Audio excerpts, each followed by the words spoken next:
Welcome back to Car Dealer Simulator here on ECG or Easy Chill Gaming.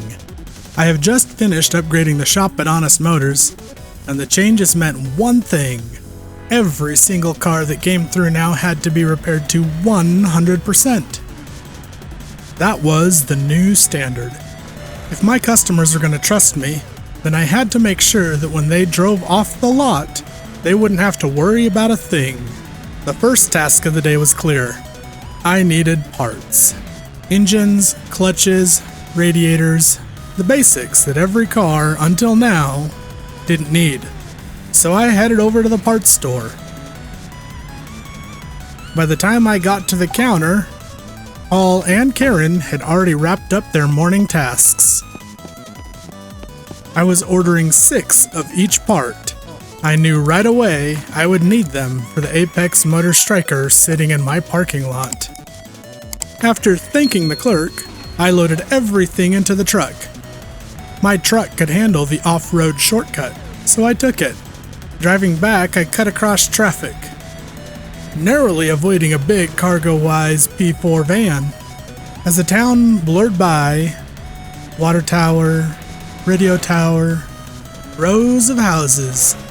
Well, I cruised at 95 kilometers an hour. What am I thinking? Back at the shop, I tossed the parts into inventory and got Paul moving on the Zen Motors journey. While he worked, I lined up the next cars, an Off-Rider Boulder. Karen grabbed the white Phantom Cortega without hesitation. And before long, both of them were working their hearts out. It sure is nice to have some help around here. But the work didn't stop. More cars came in. An Off-Rider Boulder getting the 100% treatment. Paul is a machine working hard to help the dealership out. Just as I was about to leave and go make a couple purchases, Paul finished the Boulder. It was time to bring in the Apex Motor Striker, and just like that, I was bouncing between tasks like a glorified lot tech, shuffling vehicles from one bay to another. At a real car dealership, this is basically all a lot tech does. They make sure the cars are parked, moving them into the dealership, arranging the lot, and keeping things nice and tidy. The real unsung heroes of a car dealership. The repair machine kept churning, chewing through piles of broken parts. By early afternoon, cars were rolling off the lifts one after another. The Zen Motors journey came out flawless, every part at 100%. Its market value climbing to nearly $50,000. I snapped some pictures after driving it onto the lot. The license plates gleamed under the sun as if to say, "This one's ready to go." I checked my bank account. $15,000 left. Not a fortune, but enough to grab a couple more cars. I set my sights on a white Apex Motor Striker for $2,300 and a red Off-Rider Canyon for $5,550. Negotiations were tense, but without any candy to sweeten the deal, I had to play it smart. After some back and forth, I drove away with the cars at solid prices. By evening, the lot was starting to look full. I listed the freshly repaired Zen Motors Journey for nearly $69,000, and the Off-Rider Boulder for just over $22,000. Customers were already sniffing around. One man haggled me down to $18,000 for the Boulder. And I let it go. Still well above market value, and my reputation climbed because of it. The rest of the night was blurred by headlights and taillights. After picking up the Harmonia, my fuel light was begging for attention. Losing track of what I was doing, I smashed right into a car. Not too long after, another accident happened right before my eyes. It looks like I'm not the only bad driver in town. As I refueled the truck, thinking about the Harmonia I just picked up from the edge of town, I thought, should I start filling up these fuel tanks and giving customers value that is normally found at a car dealership? I filled its tank, curious if it would add value for resale. It didn't, but I figured a full tank would be a nice touch for future customers anyway. Let me know in the comments below if you think I should do this. By the time I pulled back into the shop, it was nearly midnight. The repair machine ticked down its timer, humming in the background. I lined up tomorrow's cars for Paul and reassigned Bartek to the body shop for morning shift.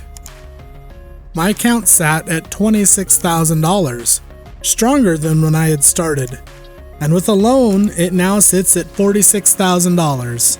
I've never used the loans before, but maybe I might need the $120,000 loan in the future. I know I can pay them back.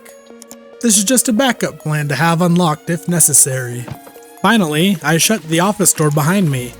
The break room lights glowed softly over the donut box, the fridge, the old microwave. My couch just in the other room was calling my name. Tomorrow would bring another day of buying, fixing, and selling. But for now, I stretched out, closed my eyes, and drifted into sleep, ready to do it all again. Friday morning arrived, and I stepped into the upgraded mechanical workshop at Honest Motors with a sense of momentum. The week had been long, but the shop was starting to hum the way I always imagined it would. 2 cars, the Zen Motors Journey and the Apex Motor Striker, were already prepped and ready for sale. All they needed now were the right customers. Not everything was lined up so neatly though. The Phantom Cortega still needed finishing parts. Another Apex Motors Striker sat waiting for Bartek, who would clock in at 8 o'clock. Until then, it was up to me to keep the shop moving. The repair machine, as usual, kept grinding away with its endless timers. 1 minute, 34 seconds to go. It never cared whether I sleep or not. The clock is the clock. I'd gone to sleep around midnight, woke up at 7, and that machine was still chugging along. With little to do but wait, I considered grabbing one of the brown dot abandoned cars scattered around the city. But just as I was heading toward a potential car, a customer strolled onto the lot, earlier than I expected. He had his eye on the Zen Motors Journey. Its market value sat at $51,709, but I knew I could push for more. Brian's first offer came in low, around $48,000.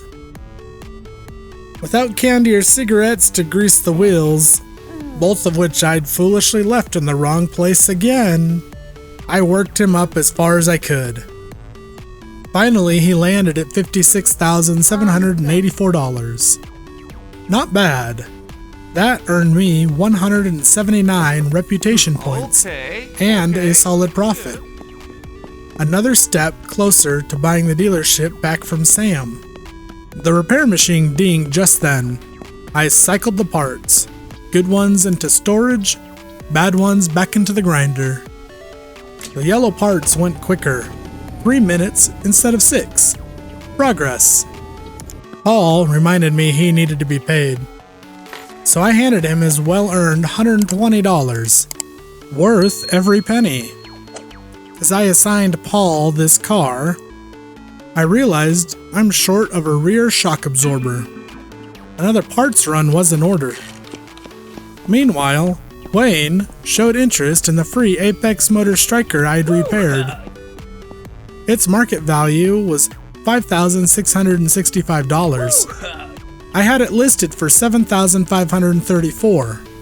Negotiations bounced back and forth until we shook hands at $6,250. Pure profit, since I hadn't bought the car in the first place. With that sale, my balance pushed close to $110,000. The morning rolled into motion. Bartek finally had work lined up. Paul was busy. Karen was washing cars in the wash bay. For once, everyone had a job. I took the truck out to a couple of cars I'd cleverly parked around the city. Navigating traffic was chaos. As I'm leaving the parking lot at the dealership, the trailer got stuck on a telephone pole. I really needed to be more careful navigating around town. I thought I was heading in the right direction, scanning the streets for cars I'd left behind. The green dot on the mini-map, and side roads, second-guessing myself. Where had I parked them? Then I spotted it. A familiar beat-up ride sat across the street, right where I must have left it. I squeezed through an intersection, narrowly avoiding a truck. Smooth save. Back at the shop, the team had already finished a couple of tasks. So I lined up the next round of work. Bartek could handle the rusty beast I dragged in, while Karen took care of the wash bay. Not everything went smoothly, of course. I managed to slam a car into the wall, ruining Bartek's progress. He wasn't thrilled, but I assigned him fresh work anyways. Meanwhile, Karen reminded me she needed her paycheck. Fine. Paid and happy, she got back to scrubbing down the vehicles. The repair machine was next on my list. I tossed a load of parts inside. The timer ticking down, 6 minutes long. Paul finished up with the Phantom Cortega, which was finally ready to sell. So I rolled another project into his bay. The game froze a few times, driving me half mad, but I pressed on. Karen washed down the Apex Motor Striker, while Bartek handled a Harmonia Largo. Each job ticked down with its own timer. 2 minutes here, 4 minutes there. I had to juggle tasks constantly, swapping cars, managing repairs, and keeping my crew busy. Eee, look at that accident. Yowza. And they say I'm bad at driving. Look at those guys. Not good. Where is it? Just a little farther down? Oh, it's that truck over on the other side. Here, you know what? I'm gonna give you guys a nudge.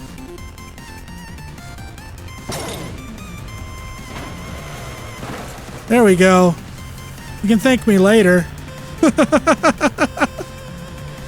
Out on the road again, I found another truck to haul back to the shop. That trip was chaos. A delivery van somehow got stuck to my tow rig, dragging along like an unwanted passenger. After some struggle, I shook it loose and limped the truck back. By the afternoon, the lot was buzzing. Parts were piling into the repair machine. The storage was filling up, and my shopping list at the parts store kept growing. Shock absorbers, calipers, radiators, exhaust pieces. I even stumbled across a few abandoned cars on my supply run, scooping them up to bring home. As the clock pushed past 4:30, the crew was still grinding away. Bartek finished the red Off-Rider Canyon, and Karen wrapped up the blue Harmonia Andante. Paul had his hands full with one car after another, and I lined up more for him tomorrow. The day wound down in a rush, and I ran out of time to get Karen to wash one of my trucks. Oh well. She'd handle it in the morning. I ended my shift in the bay, swapping out a single shock absorber on a Harmonia Andante. Quick, simple jobs like that reminded me of how far I'd come. I didn't need to do everything myself anymore. But every now and then, it felt good to get my hands a little dirty. By late afternoon, I was juggling listings online. The white Phantom Cortega went up for $38,953. The Harmonia Vehicles Largo, cleaned up and gleaming in the sun, listed for $49,079. Customers came in quick. Sounds reasonable. Christian picked up the Largo for $45,000. giving me 219 reputation points, an incredible bump.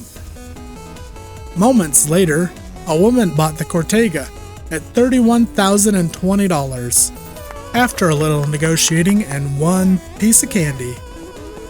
By 8 p.m., the lot looked bare. The only cars left needed just a little extra work, and with the employees having finishing their last tasks, I tucked a couple of projects aside for the morning. A striker for Paul, and a Harmonia Andante needing final touches, and a Largo lined up for Bartek.